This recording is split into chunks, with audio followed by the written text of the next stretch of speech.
Vous portez votre attention sur certaines parties du corps. On commence par les pieds, les jambes, et puis vous remontez.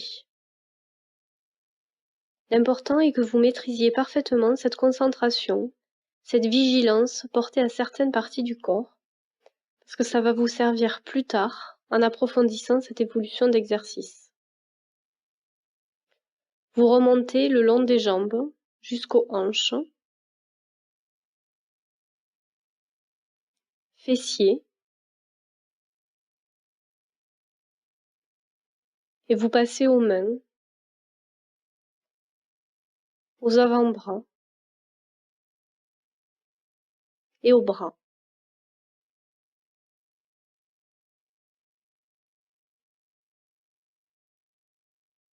Si vous sentez que votre attention décroche, vous revenez en arrière, là où ça a décroché, pas d'impatience, et vous recommencez.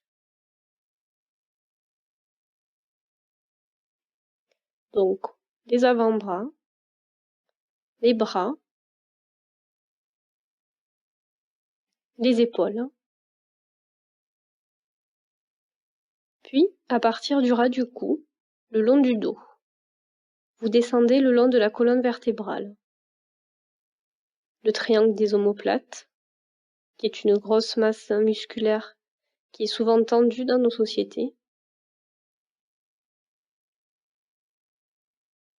Vous restez en surface. L'important est que votre attention soit fixée et accrochée par une partie du corps qui bouge.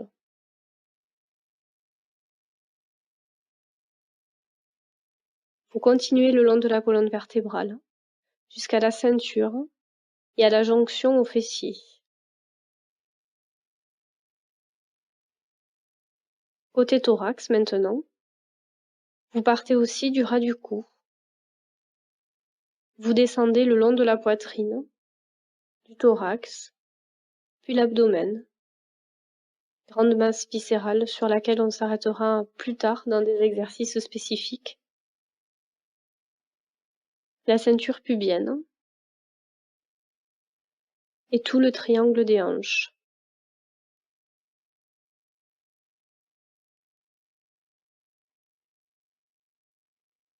Maintenant le cou. À partir du ras du cou, vous remontez le long du cou, les mâchoires, les maxillaires inférieurs, maxillaires supérieurs, les lèvres, l'articulation aux joues, les joues, les pommettes qui articulent les orbites, les sourcils, les muscles frontaux et les muscles des tempes. En rappelant pour terminer cette première phase que le dos, toutes les omoplates à partir du ras du cou et le visage sont régulièrement ou constamment animées, tendues, et porter votre attention sur ces parties du corps va souvent faciliter la possibilité de les décontracter.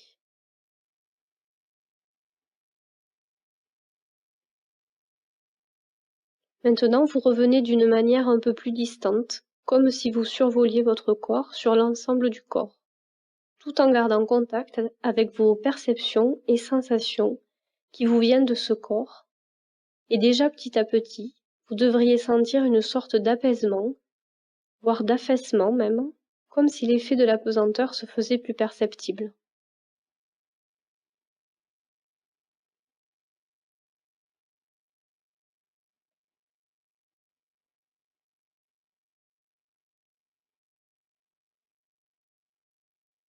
Pour approfondir et aller un peu plus loin, vous allez vous porter sur différentes parties jusqu'à ressentir sur ces parties-là les pulsations artérielles. Ce n'est pas forcément ce à quoi on s'attend, comme les pulsations cardiaques au niveau du poignet. Ça peut être plus diffus, ça peut être un vaste mouvement qui peut toucher tout le corps. Au creux des chevilles, au niveau de la malléole, cette partie d'os qui fait saillie, il y a une petite partie de peau qui est très sensible. Là, il y a une artère que l'on peut sentir.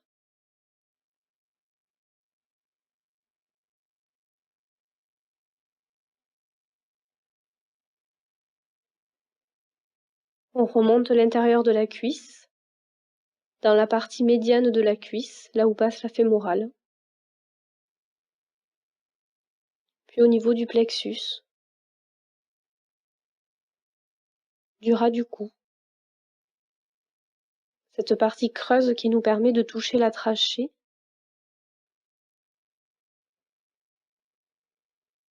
Puis les tempes.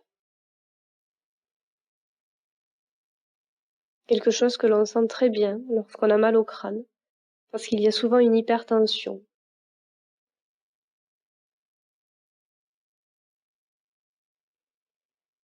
Et enfin au niveau des poignets, que vous pouvez ressentir plus facilement dans la paume des mains, des pulsations sur l'ensemble de la paume et des doigts, sur les parties les plus charnues.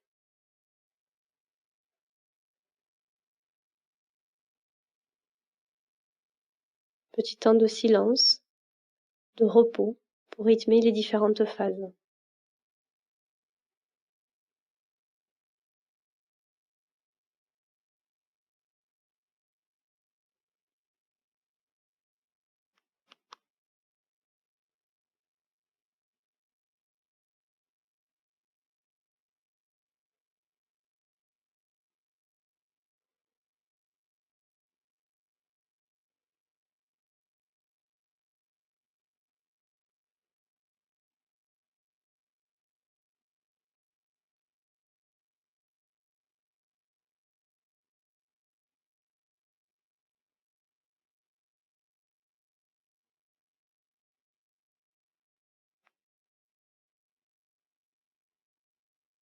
Vous en profitez pour aller vers les différents coins de votre corps, y mesurer un degré de chaleur ou de froid, ça va dépendre.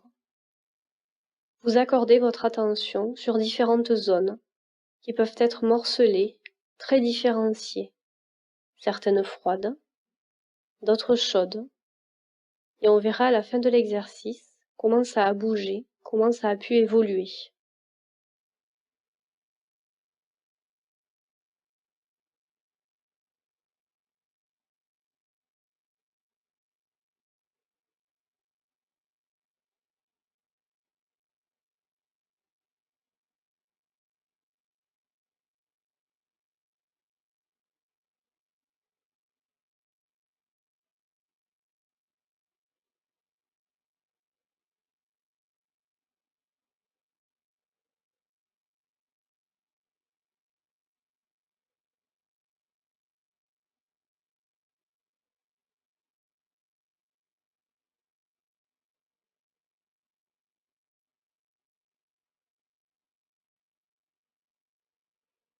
Maintenant, au cœur de cet exercice, vous allez apprendre à donner des valeurs aux émotions, aux sentiments, aux affects, toutes ces choses qui viennent au-delà des perceptions et des sensations. Vous pouvez le mesurer à tout moment dans votre vie, et par exemple le matin au réveil. On va approfondir et donner des nuances. On va mesurer l'humeur du moment, l'ambiance intérieure, l'ambiance affective. Vous en prenez connaissance avec vos mots habituels, bonne ou mauvaise humeur, maussade, bougonne, peu importe. On donne souvent des adjectifs un peu raides, rapides, qui ont un sens pour nous parce qu'ils se mettent dans notre histoire. Mais on va essayer d'approfondir. Vous essayez dans un premier temps de goûter cette ambiance, de mieux la connaître.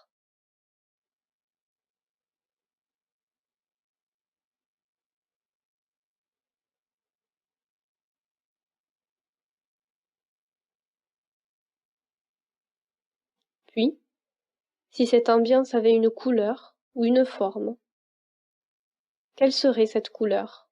Ou quelle serait cette forme?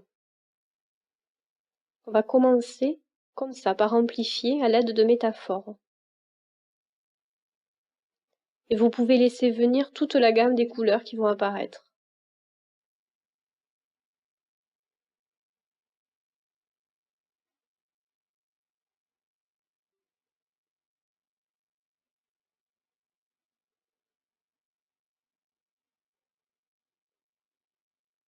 Et plus loin même, quand ça fonctionne bien, avec un peu d'habitude, vous allez voir qu'attaché à la vision, puisque là, il s'agit d'une image visuelle, il peut vous venir d'autres images, d'autres signaux, des souvenirs, des paysages. Ça peut être très varié, ça peut être des scènes de la vie quotidienne. En fait, ils sont attachés à cette première métaphore de couleur ou de forme.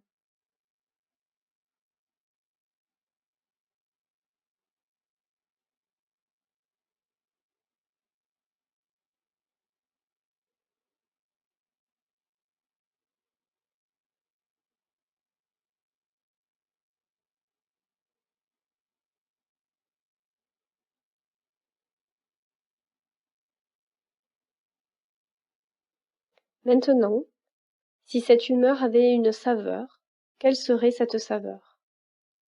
Allez puiser dans votre catalogue des saveurs, tant alimentaires ou diverses. Quel serait le goût de cette humeur? Et là aussi, essayez de donner de l'ampleur à votre vocabulaire. Cherchez dans votre mémoire différents objets que vous auriez goûtés. C'est une chose que les enfants connaissent bien, puisqu'ils ont l'habitude de lécher les objets et ça s'inscrit dans leur mémoire. L'enfant que vous avez été a bien dû lécher quelques objets, du bois. Le but est d'amplifier, de faire éclater les cadres habituels. La saveur, ce n'est pas qu'alimentaire.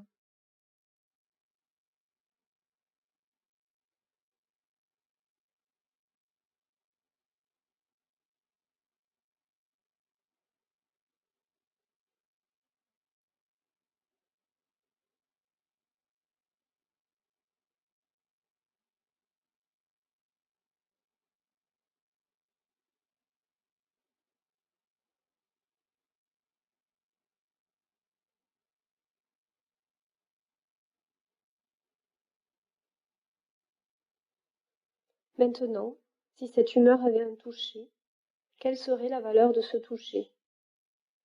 Vous pouvez commencer par des choses classiques. Ça peut être du tissu, une surface qui vous vient à la mémoire, une surface de bois, de lourd, de duvet. Et là aussi, vous allez essayer de faire éclater vos références.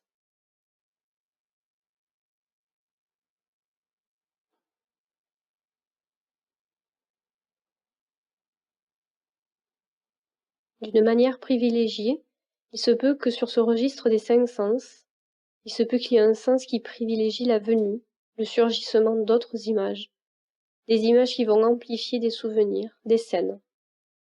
Ce n'est pas forcément tous les sens qui induisent l'ouverture d'une voix beaucoup plus riche, donc ne chassez pas ces effets d'amplification. L'important étant que vous soyez à chaque fois dans l'impression que vous êtes juste dans la saveur, dans la perception que vous cherchez.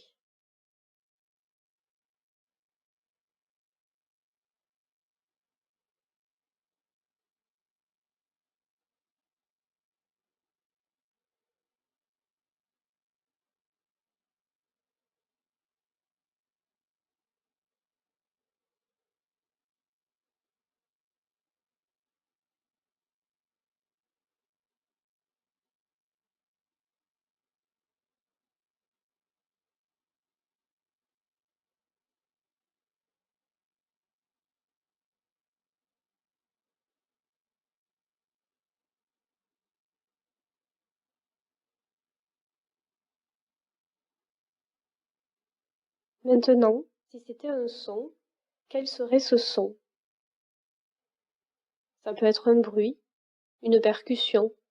Les musiciens parlent souvent de bruit parce qu'ils sont attentifs aux effets sonores de la nature environnante. Et c'est souvent là qu'ils trouvent de l'inspiration. Un volet qui claque, un oiseau qui gratte contre une tuile. Ça peut être ces évocations qui viennent.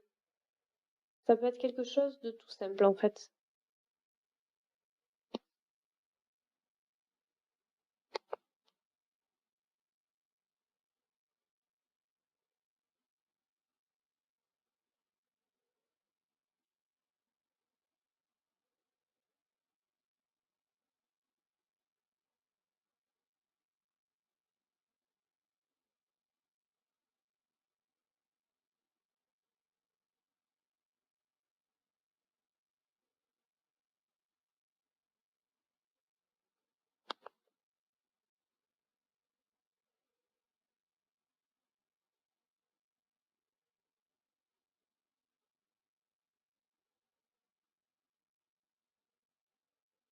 Et pour terminer, une odeur, un parfum, quelque chose qui peut être fluide, lourd, vaporeux.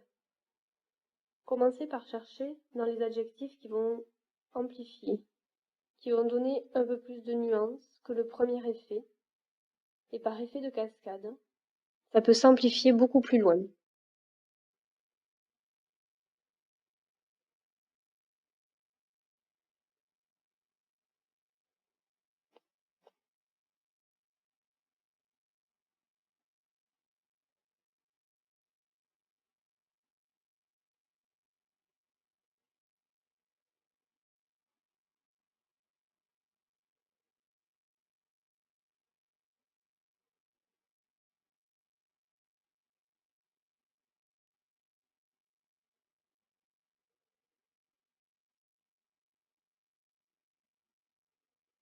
Petit temps de silence, une sorte d'apnée finalement dans ce rythme. Vous sortez de cette recherche de nuancement, à la recherche des différentes valeurs de cette humeur. Peut-être que même vous avez oublié la qualité que vous donniez au tout départ à cette humeur, et vous revenez à votre corps, pour sortir définitivement de cet exercice, pour réexaminer votre corps de manière globale, en revenant sur les premiers points de détail que vous avez remarqués, sur les sensations, en parcourant les différentes parties du corps, les membres, le thorax, l'abdomen, le cou,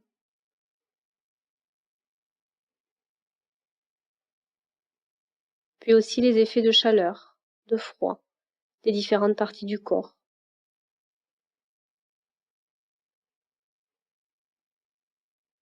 Peut-être des effets moins sensibles de pesanteur, toutes ces choses un peu vibrantes qui vous viennent de la journée passée, et vous essayez de voir ce qui a changé, bougé.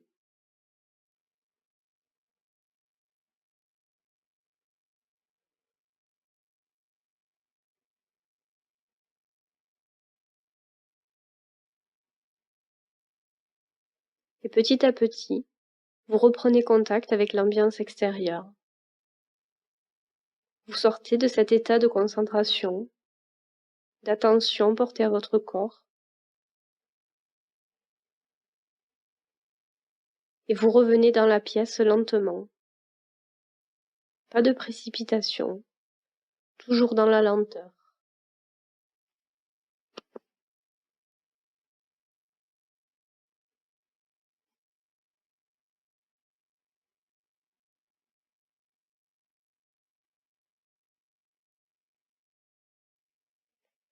Vous portez votre attention sur certaines parties du corps. On commence par les pieds, les jambes, et puis vous remontez. L'important est que vous maîtrisiez parfaitement cette concentration, cette vigilance portée à certaines parties du corps, parce que ça va vous servir plus tard en approfondissant cette évolution d'exercice. Vous remontez le long des jambes jusqu'aux hanches, fessiers, et vous passez aux mains, aux avant-bras et aux bras.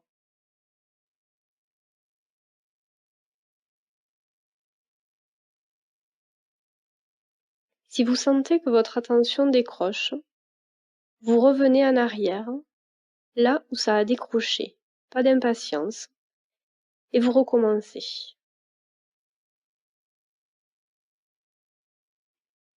Donc, les avant-bras, les bras,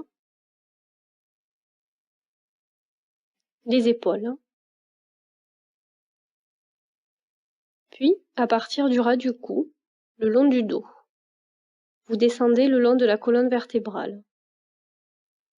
Le triangle des omoplates, qui est une grosse masse musculaire qui est souvent tendue dans nos sociétés. Vous restez en surface L'important est que votre attention soit fixée et accrochée par une partie du corps qui bouge.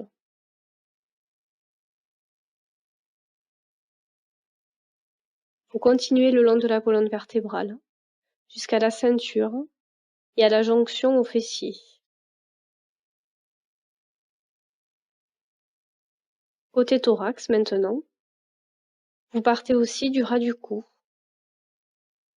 Vous descendez le long de la poitrine, du thorax, puis l'abdomen, grande masse viscérale sur laquelle on s'arrêtera plus tard dans des exercices spécifiques.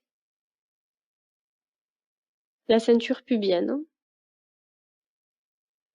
et tout le triangle des hanches.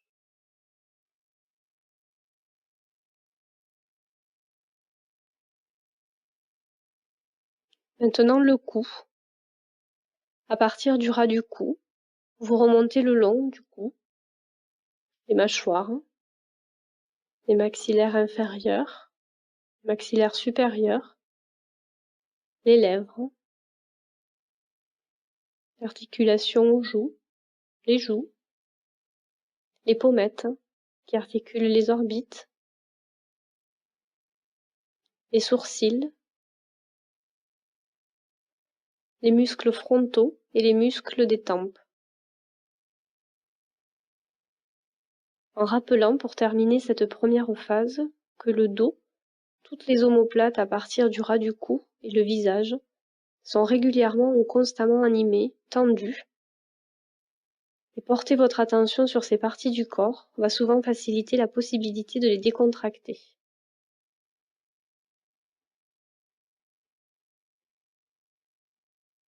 Maintenant, vous revenez d'une manière un peu plus distante, comme si vous survoliez votre corps sur l'ensemble du corps, tout en gardant contact avec vos perceptions et sensations qui vous viennent de ce corps, et déjà petit à petit, vous devriez sentir une sorte d'apaisement, voire d'affaissement même, comme si l'effet de la pesanteur se faisait plus perceptible.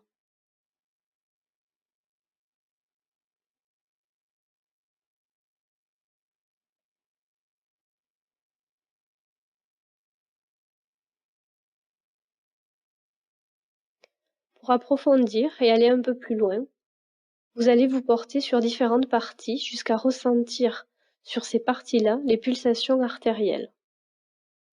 Ce n'est pas forcément ce à quoi on s'attend, comme les pulsations cardiaques au niveau du poignet. Ça peut être plus diffus, ça peut être un vaste mouvement qui peut toucher tout le corps. Au creux des chevilles, au niveau de la malléole, cette partie d'os qui fait saillie, il y a une petite partie de peau qui est très sensible.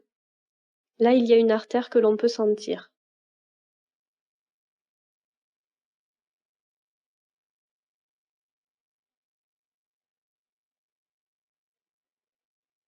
On remonte l'intérieur de la cuisse, dans la partie médiane de la cuisse, là où passe la fémorale, puis au niveau du plexus, du ras du cou, cette partie creuse qui nous permet de toucher la trachée,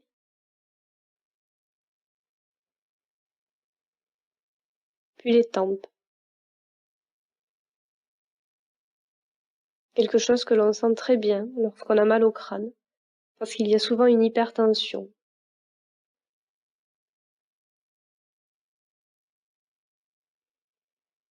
Et enfin au niveau des poignets, que vous pouvez ressentir plus facilement dans la paume des mains, les pulsations sur l'ensemble de la paume et des doigts, sur les parties les plus charnues.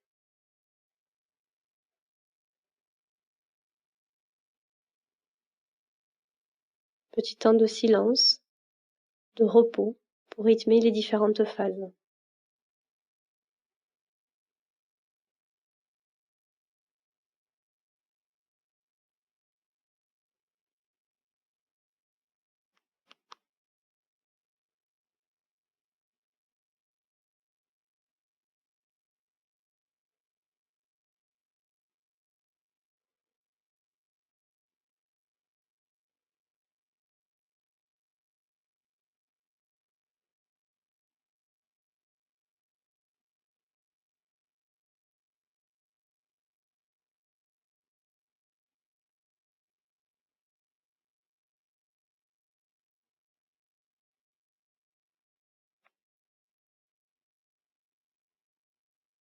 Vous en profitez pour aller vers les différents coins de votre corps, y mesurer un degré de chaleur ou de froid, ça va dépendre. Vous accordez votre attention sur différentes zones qui peuvent être morcelées, très différenciées, certaines froides, d'autres chaudes, et on verra à la fin de l'exercice comment ça a bougé, comment ça a pu évoluer.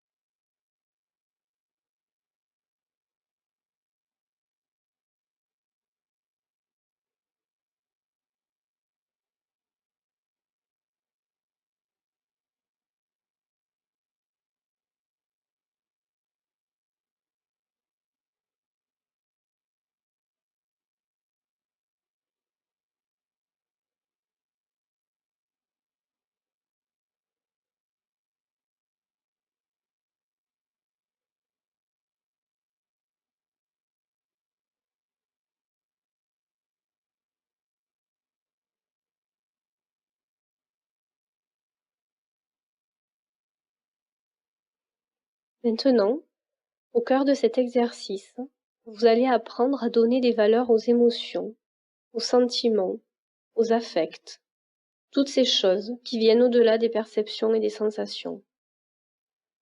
Vous pouvez le mesurer à tout moment dans votre vie, et par exemple le matin au réveil. On va approfondir et donner des nuances. On va mesurer l'humeur du moment, l'ambiance intérieure, l'ambiance affective. Vous en prenez connaissance avec vos mots habituels, bonne ou mauvaise humeur, maussade, bougonne, peu importe. On donne souvent des adjectifs un peu raides, rapides, qui ont un sens pour nous parce qu'ils se mettent dans notre histoire, mais on va essayer d'approfondir.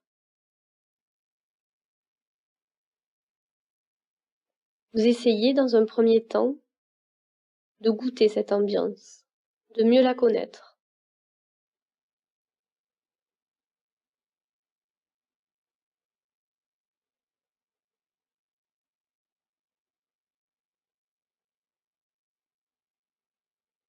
Puis, si cette ambiance avait une couleur ou une forme, quelle serait cette couleur? Ou quelle serait cette forme? On va commencer comme ça par amplifier à l'aide de métaphores. Et vous pouvez laisser venir toute la gamme des couleurs qui vont apparaître.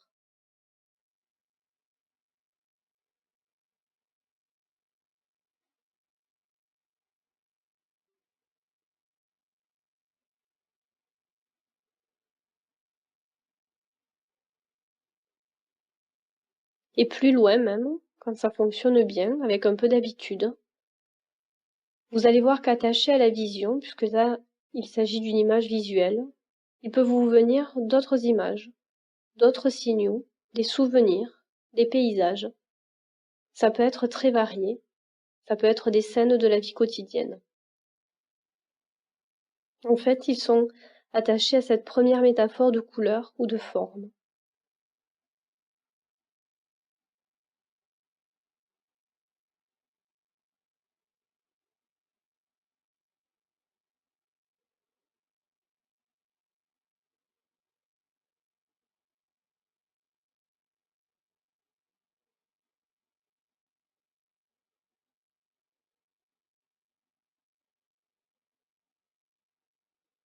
Maintenant, si cette humeur avait une saveur, quelle serait cette saveur? Allez puiser dans votre catalogue des saveurs, tant alimentaires ou diverses. Quel serait le goût de cette humeur? Et là aussi, essayez de donner de l'ampleur à votre vocabulaire. Cherchez dans votre mémoire différents objets que vous auriez goûtés. C'est une chose que les enfants connaissent bien, puisqu'ils ont l'habitude de lécher les objets et ça s'inscrit dans leur mémoire. L'enfant que vous avez été a bien dû lécher quelques objets, du bois. Le but est d'amplifier, de faire éclater les cadres habituels. La saveur, ce n'est pas qu'alimentaire.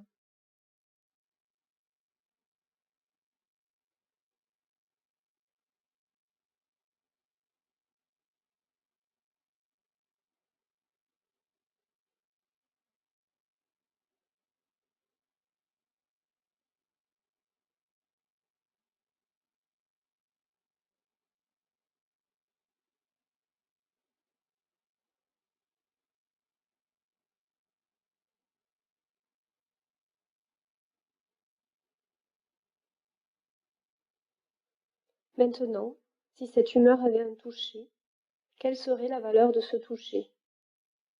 Vous pouvez commencer par des choses classiques. Ça peut être du tissu, une surface qui vous vient à la mémoire, une surface de bois, de lourd, de duvet. Et là aussi, vous allez essayer de faire éclater vos références.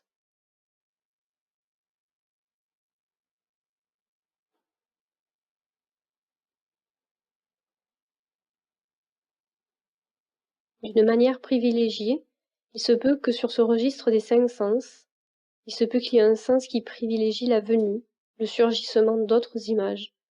Des images qui vont amplifier des souvenirs, des scènes. Ce n'est pas forcément tous les sens qui induisent l'ouverture d'une voix beaucoup plus riche, donc ne chassez pas ces effets d'amplification. L'important étant que vous soyez à chaque fois dans l'impression que vous êtes juste dans la saveur, dans la perception que vous cherchez.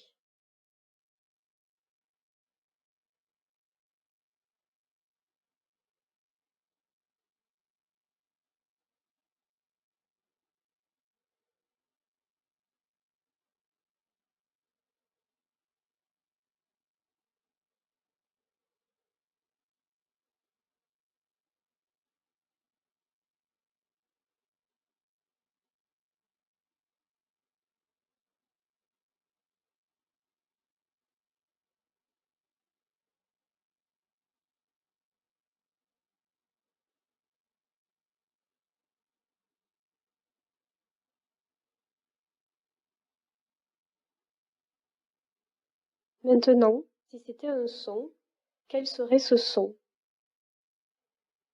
Ça peut être un bruit, une percussion. Les musiciens parlent souvent de bruit parce qu'ils sont attentifs aux effets sonores de la nature environnante. Et c'est souvent là qu'ils trouvent de l'inspiration. Un volet qui claque, un oiseau qui gratte contre une tuile. Ça peut être ces évocations qui viennent. Ça peut être quelque chose de tout simple en fait.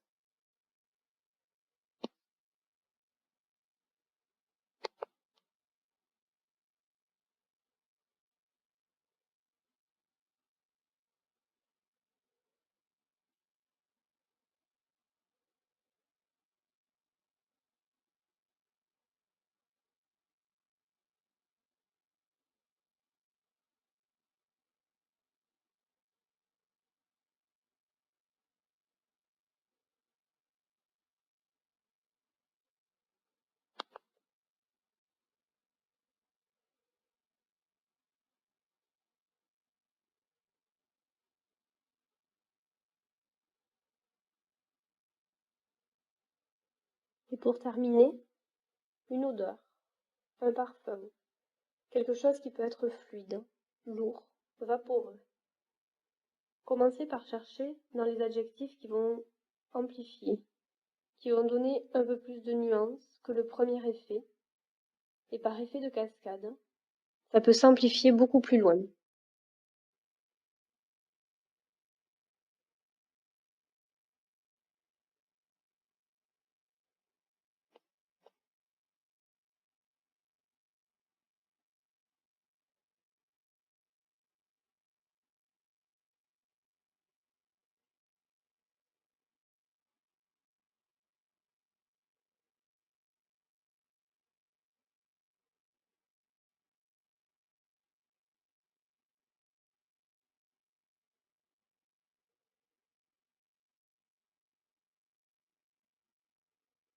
Petit temps de silence, une sorte d'apnée finalement dans ce rythme.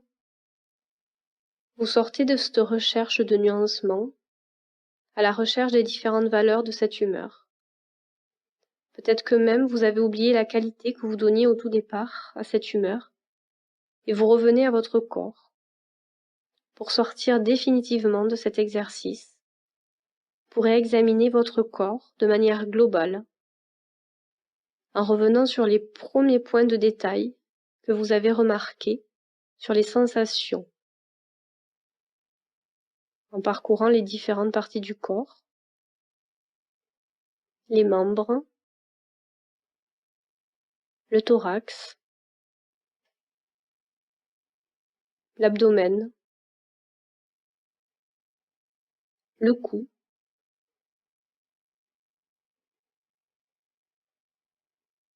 puis aussi les effets de chaleur, de froid, des différentes parties du corps.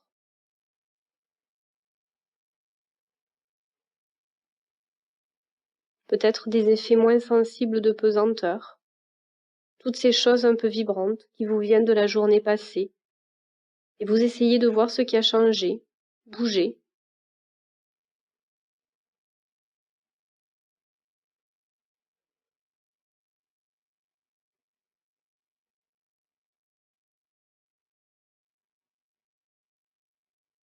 Et petit à petit, vous reprenez contact avec l'ambiance extérieure. Vous sortez de cet état de concentration, d'attention portée à votre corps, et vous revenez dans la pièce lentement. Pas de précipitation, toujours dans la lenteur.